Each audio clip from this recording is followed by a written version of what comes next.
सहनाववतु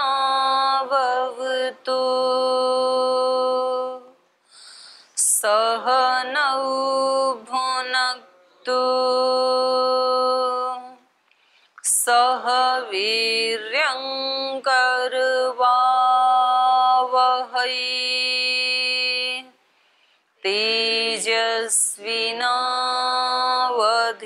तेजस्विनावधीतमस्तु मा विद्विषावहै।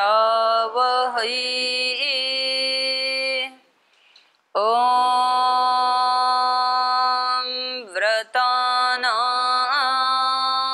व्रतपते व्रतं चरिष्यामि तच्छकीयं तन्मे राध्यताम् इदमहमनृतात् सत्यमुपैमि। ॐ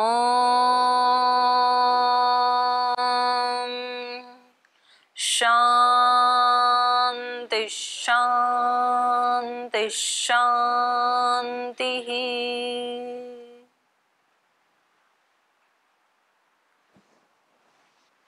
यहाँ जो हमने 10वें सर्ग में जो पढ़ा था,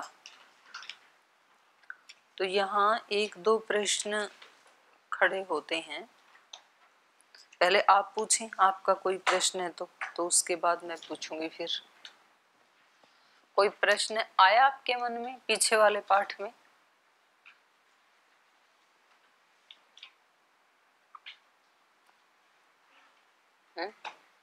पूछो, दे दो उनको।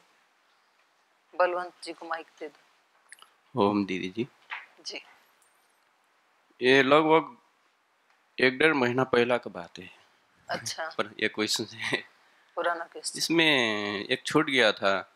ये ज्ञान अज्ञान रूपाय धर्म अधर्म रूपिणे विद्या अविद्याय रूपाय स्वस्वरूपाय ते नमः। इसका अर्थ प्रकाशित पार दीजिए ना दीदी। इसका अर्थ किमस्ति? प्रकाशित पार दीजिए, समझ में नहीं आया मुझको। प्रकाशित कर दीजिए। अच्छा अच्छा अच्छा, कितना नंबर श्लोक? ये तो मैंने आपको होमवर्क दिया था शायद। धर्म ये अधर्म 16 नंबर है, पृष्ठ संख्या है 35।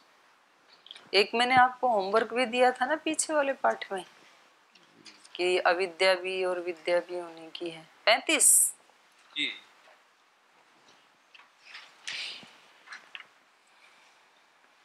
कौन सा श्लोक बता रहे हैं? 16 नंबर का। 16 जी हाँ, यही तो दिया था आपको। ज्ञान अज्ञान स्वरूपाय धर्माधर्म स्वरूपिणे विद्या विद्या स्वरूपाय स्वस्वरूपाय ते नमः। ज्ञान अज्ञान धर्म अधर्म विद्या अविद्या, ये सब जिनके अपने ही रूप हैं, जो सबके आत्म रूप हैं, उस परमेश्वर को प्रणाम है। तो यही तो दिया था कि अविद्या भी उन्हीं की है क्या, अधर्म भी उन्हीं का है क्या। तो आपको देना है इसका उत्तर। तो हाँ भाई, और कौन देंगे? बलवंत जी तो पूछ रहे हैं। आपको दिया था मैंने, ये 1 महीने पहले ये होमवर्क दिया था। क्योंकि अविद्या भी उसी की है, अधर्म भी उसी का ही है, फिर क्यों हटाना है जब सब भगवान का ही है। तो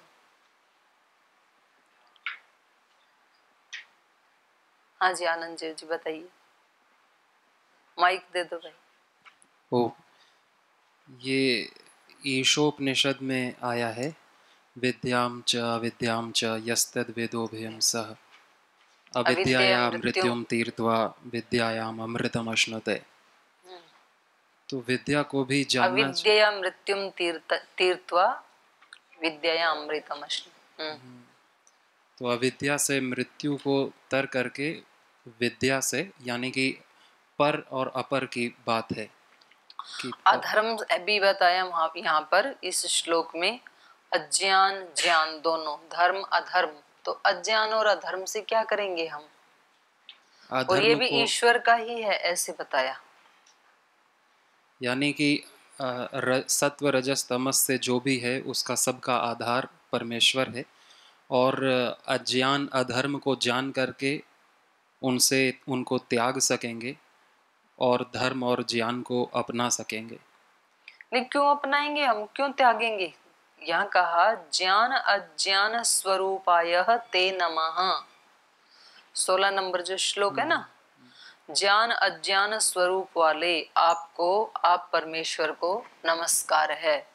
तो हटाएंगे क्यों उसको? वो तो स्वरूप ही है उनका, ज्ञान भी उनका स्वरूप है, अज्ञान भी उनका स्वरूप है। धर्मा धर्म स्वरूपिणे ते नमः, ऐसे बोला। विद्या अविद्या स्वरूपाय स्वस्व रूपाय ते नमः। तो हटाने की तो बात ही नहीं है यहाँ पे, तो उन्हीं का ही स्वरूप है, दोनों उन्हीं का ही स्वरूप है। तो इसके ऊपर और चिंतन करना पड़ेगा। हाँ जी, और कोई किसी का चिंतन? योगेश जी, चिंतन करना चाहिए, याद याद थोड़ी करना, चिंतन भी तो करना है।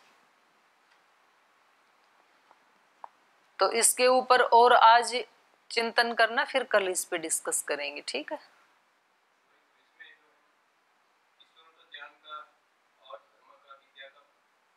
पराकाष्ठा है।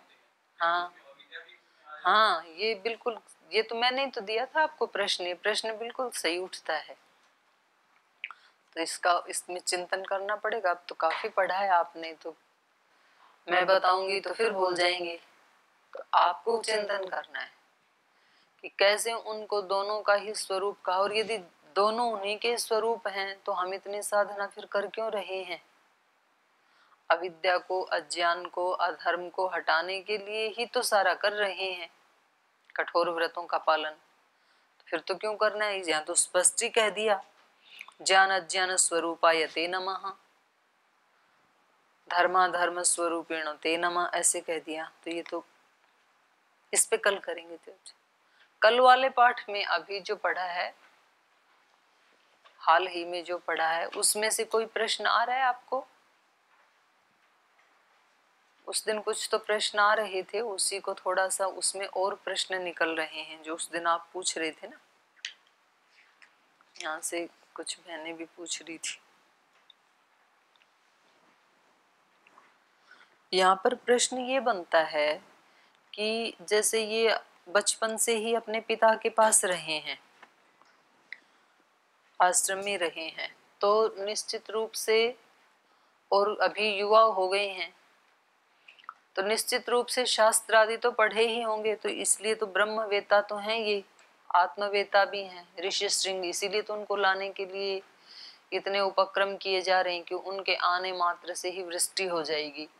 तो जिन्होंने वेद शास्त्र दर्शन आदि सब पढ़ा है, तो क्या उन्होंने भगवान की सृष्टि के बारे में नहीं पढ़ा होगा? पुरुष कैसे होते हैं, स्त्रियां कैसे होती हैं, तो ये सब क्या उनको शास्त्र की दृष्टि से, शब्द ज्ञान से मालूम नहीं था? होना चाहिए ना।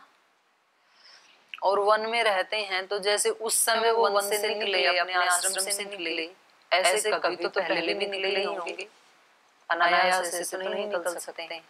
तो जब कभी पहले निकले होंगे तो वनचर को और जो उस वन में रहने वाली जो महिलाएं हैं उनको तो देखा ही होगा कम से कम।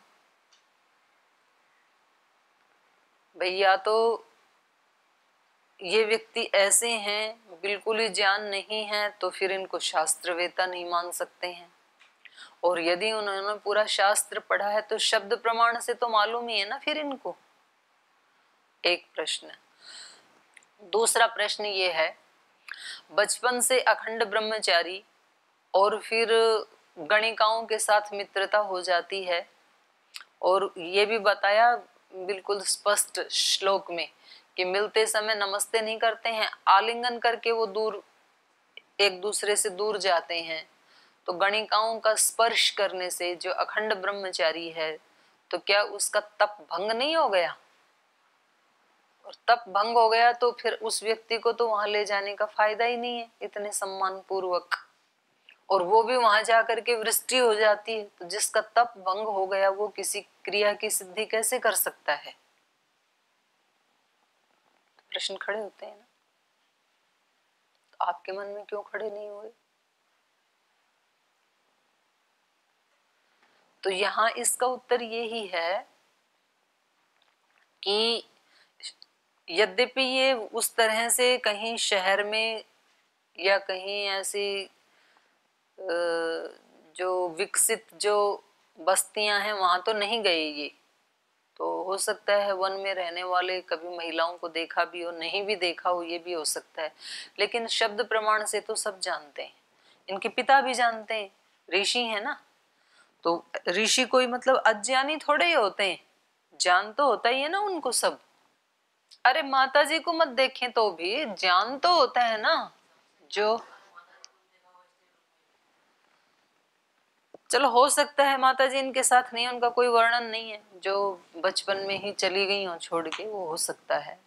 मैं अलग बात कह रही हूँ। महर्षि दयानंद तो शादीशुदा नहीं थे, अखंड ब्रह्मचारी हैं, इतनी छोटी उम्र में तो निकल गए थे वो। लेकिन तो भी उन्होंने गृहस्थियों को कैसे रहना चाहिए तो कितना बारीकी से बताया, कितना सूक्ष्मता से बताया, कैसे 16 संस्कारों के बारे में बताया। तो ज्ञान एक अलग चीज होती है। तो इनके पिता ने इनको ज्ञान तो करवाया ही है सब चीजों का। तो यहाँ पर फिर भी ये उनसे गणिकाओं से मिलते हैं, उनके साथ जाते हैं, उसके बाद भी वृष्टि हो जाती है। अगर ये हमारी जो बुद्धि का स्तर है, इस स्तर की यदि ये बातें होती तो निश्चित रूप से इनको गुस्सा आना चाहिए था उन महिलाओं को देख करके, या वो उनको लेके गए तो इनको भी गुस्सा आना चाहिए था कि आपने हमारी तपस्या भंग कर दी। पूछ रहे थे ना एक दो उस दिन।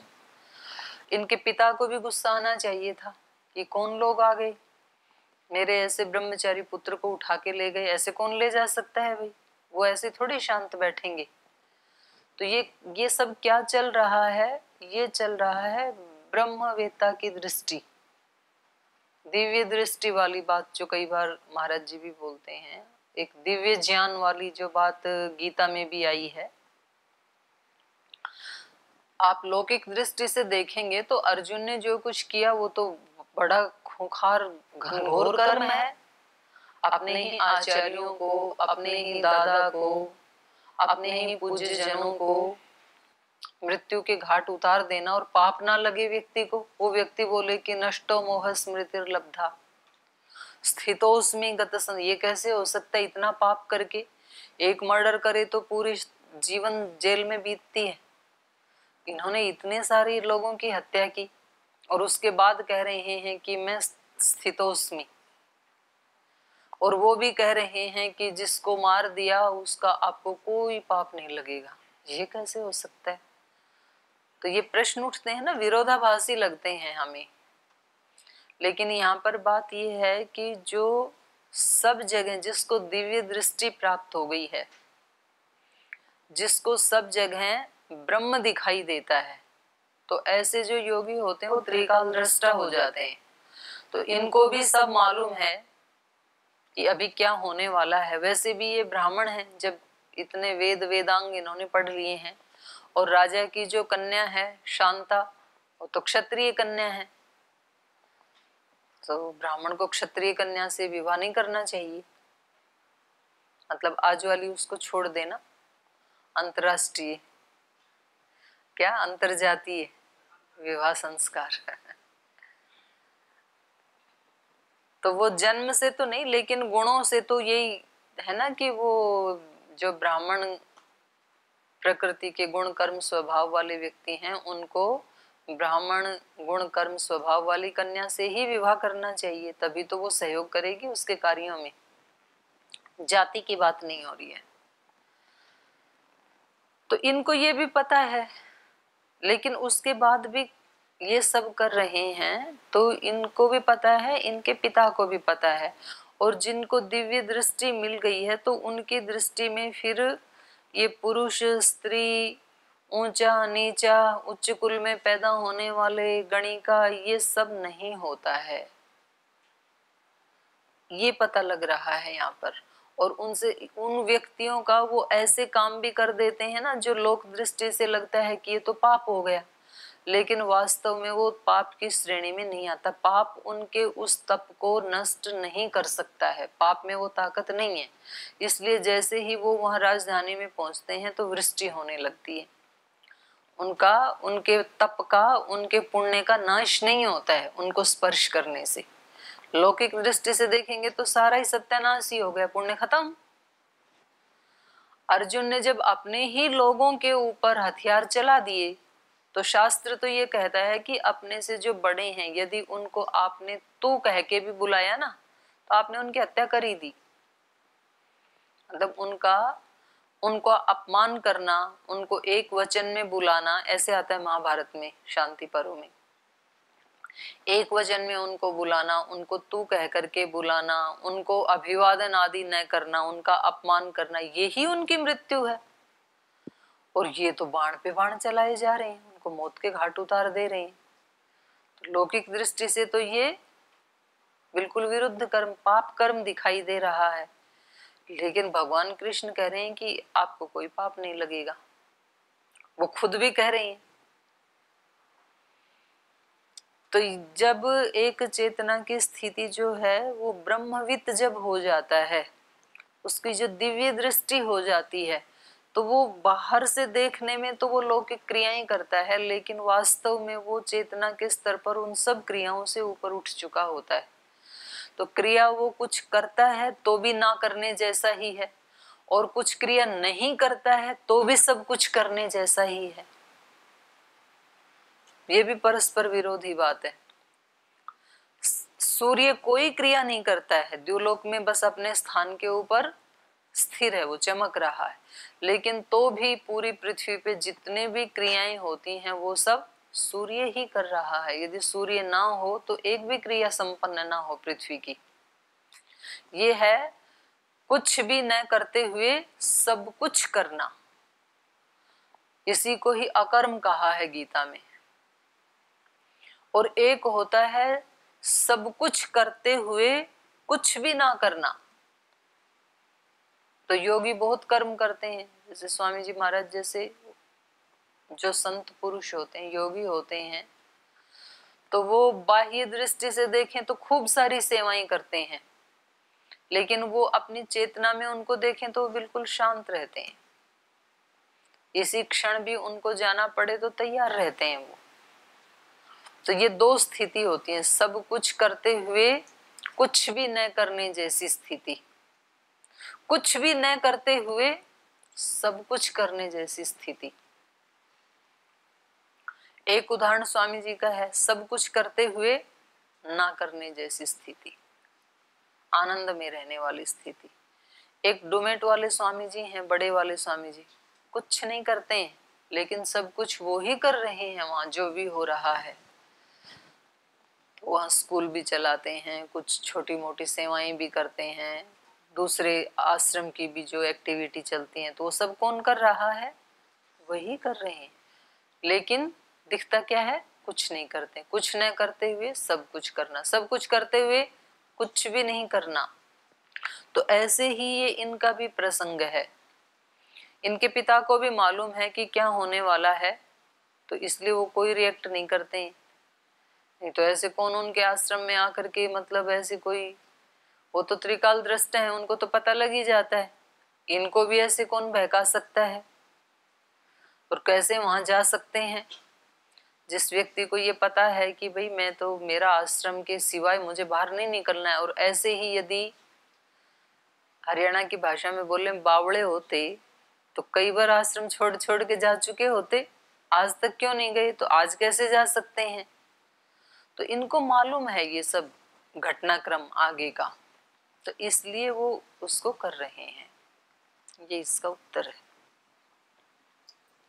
और उनके कुछ लौकिक दृष्टि से हमें ये दिखे कि ये तो ठीक नहीं कर रहे हैं, इनके तो सारे पुण्यों का ही नाश हो जाएगा, तो उनके पुण्यों का नाश नहीं होता है। जिसको एक बार दिव्य दृष्टि मिल गई, एक बार जिसने अपने अज्ञान का नाश कर दिया, एक बार जिसने अपने संस्कारों को दग्ध बीज कर दिया, तो फिर उसको कोई नया संस्कार नहीं बनेगा।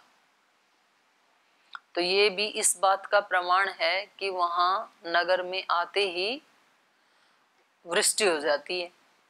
तो इससे पता लगता है कि उनके पुण्यों का कोई क्षय नहीं हुआ, पुण्य नष्ट नहीं हुए उनके। ठीक है, अब आगे चलें। तो आगे ये कह रहे हैं कि ये कथा यहीं समाप्त नहीं की थी महर्षि सनत कुमार जी ने, तो वो अपने ऋषियों को इस आगे भी बता रहे हैं।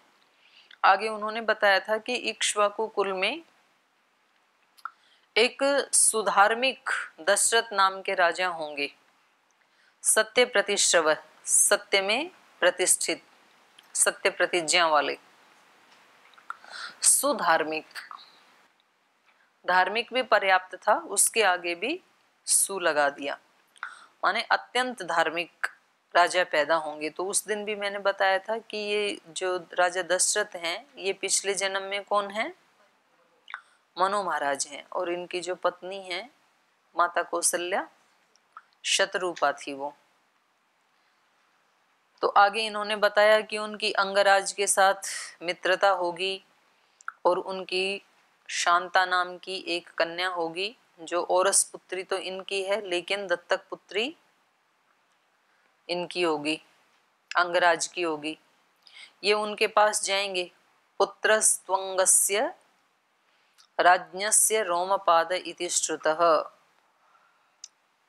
तो ये रोमपाद नाम के जो राजा हैं इनके यहाँ दशरथ जाएंगे और उनसे कहेंगे अनापत्यो अस्मि धर्मात्मन, मैं पुत्रहीन हूँ।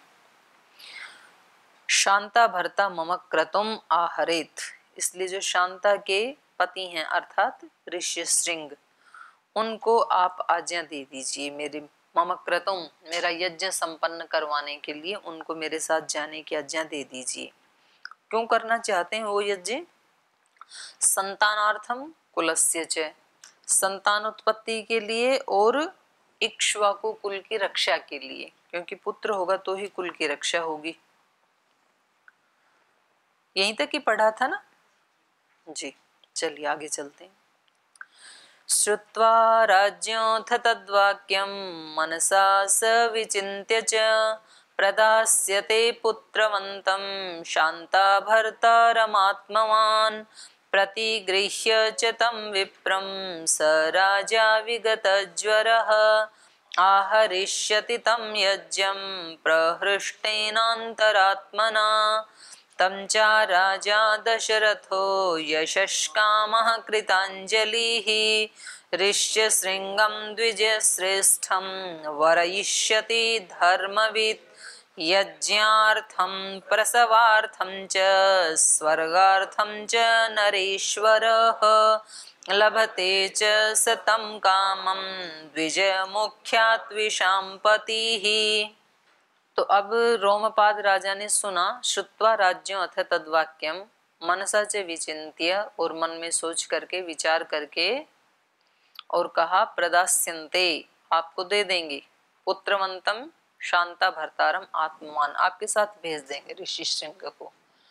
वो कैसे हैं? पुत्रवंतः, पुत्रवान है। तो ऐसे भी माना जाता है कि जैसे पुत्र की प्राप्ति के लिए यज्ञ कर रहे हैं तो ऋत्विक भी पुत्रवान ही होना चाहिए। विद्या की प्राप्ति के लिए कोई यज्ञ कर रहे हैं तो यज्ञ कराने वाला भी कैसा होना चाहिए? विद्यावान ही होना चाहिए, तभी तो करवा पाएगा। बल प्राप्ति के लिए कर रहे हैं तो करवाने वाला भी बलवान होना चाहिए, उसकी महिमा को जानने वाला होना चाहिए। आत्म प्राप्ति के लिए यज्ञ कर रहे हैं तो उस यज्ञ का जो ब्रह्मा है वो भी आत्मवान होना चाहिए, तो तभी वो संपन्न करवा पाएगा। तो ऐसे ही जैसे विवाह शादी होता है ना, तो उसमें उसको कन्या को कुछ कर्म कांड जो करने होते हैं तो उसमें उन्हीं महिलाओं से करवाते हैं जिनके पति की मृत्यु नहीं हुई, सुहागिन जो महिलाएं, क्योंकि उसी के लिए वो पूजा कर रही है पति प्राप्ति के लिए। तो जब पहले ही पति से युक्त महिलाएं हैं उन्हीं से वो सब कर्म करवाए जाते हैं। तो यहाँ पर भी इन्होंने ये विशेषण डाला पुत्रवंतम। उन्होंने कहा ठीक है, पुत्रवान शांता के पति आत्मवान पति को, आत्मवान मतलब इससे भी पता लग रहा है कि वो कैसे हैं, ब्रह्मवेत्ता हैं। आत्मवान और आत्महत्यारा दो शब्द हैं, तो आत्महत्या करने वाला आत्महत्यारा और आत्मा को के उत्कर्ष को बनाए रखने वाला आत्मवान। तो आत्महत्या क्या है? शरीर को मारना आत्महत्या नहीं है, वो शरीर हत्या है। कोई फांसी लगा के या जहर खा के ऐसे मर जाते हैं ना जानबूझ करके, तो वो आत्महत्या नहीं, वो तो शरीर हत्या है। आत्महत्या क्या है? आत्महत्या तो हम लोग रोजाना करते हैं। अपनी आत्मा की जो प्रेरणा है उनका हम हनन करते रहते हैं। हमारी आत्मा कहती है कि अच्छे से पढ़ाई करो और हम प्रमाद करते हैं, तो ये आत्महत्या करना है। हमारी आत्मा तो कहती है कि ज्ञानी बनो, बलवान बनो, करुणावान बनो, सब अच्छी अच्छी प्रेरणाएं आत्मा देती है और हम वैसा नहीं करते हैं। कभी स्वार्थ के कारण, आलस्य के कारण, प्रमाद के कारण, अहंकार के कारण, अज्ञान के कारण, ईर्ष्या के कारण, द्वेष के कारण, क्रोध के कारण, लोभ के कारण, मोह के कारण, जो भी नेगेटिव वर्ग है उनमें से कोई ना कोई आ जाता है कभी ना कभी, उसके कारण हम नहीं कर पाते हैं। इसको क्या कहेंगे? आत्महत्या। और इनका विशेषण क्या है? आत्मवान। तो पूर्ण आत्मवान, आत्मवान का मतलब 24 घंटे एक बार भी प्रमाद ना करे, उसको कहेंगे आत्मवान। और 24 घंटे में एक बार भी प्रमाद ना करे, ऐसी स्थिति किस व्यक्ति की हो सकती है? आत्मवेता और ब्रह्मवेता की हो सकती है। वहां पर उपाय बताया ना, विवेक ख्याति अविप्लवा, एक बार भी वो इधर उधर ना हो विवेक ख्याति, वो हान का उपाय, जीवन मुक्ति का वो उपाय। तो एक क्षण भी इधर उधर जिसकी मति ना हो, वो तो आत्मवेता ही हो सकता है, ब्रह्मवेता ही हो सकता है। साधक तो कभी ना कभी त्रिगुण में से कभी ना कभी थोड़ा या ज्यादा चपेट में आ ही जाएगा। जो त्रिगुणातीत हो गया, जिसने गुणों को भी जान लिया और गुणों के पार जो आत्म तत्व या परमात्म तत्व है उसकी भी जिसको अनुभूति हो गई, तो फिर उसका कोई चांस नहीं है नीचे आने का या गुणों में लिप्त होने का। एक बार जिसने जान लिया, तो एक बार भी नहीं जाना है यदि, सुना है यदि हमने, तो फिर हम धोखा खा सकते हैं। जिन चीजों का हम इसमें लोक के उदाहरण भी देख सकते हैं। लौकिक दृष्टि से हमें जिन चीजों का पक्का ये पता हो गया है एक बार कि ये खाने से मृत्यु हो सकती है, उसको हम कभी भी नहीं खाएंगे। और हमने उसको देखा नहीं कभी, केवल सुना है और वो चीज हमारे सामने रखी है, तो हम धोखे से उसको खा सकते हैं।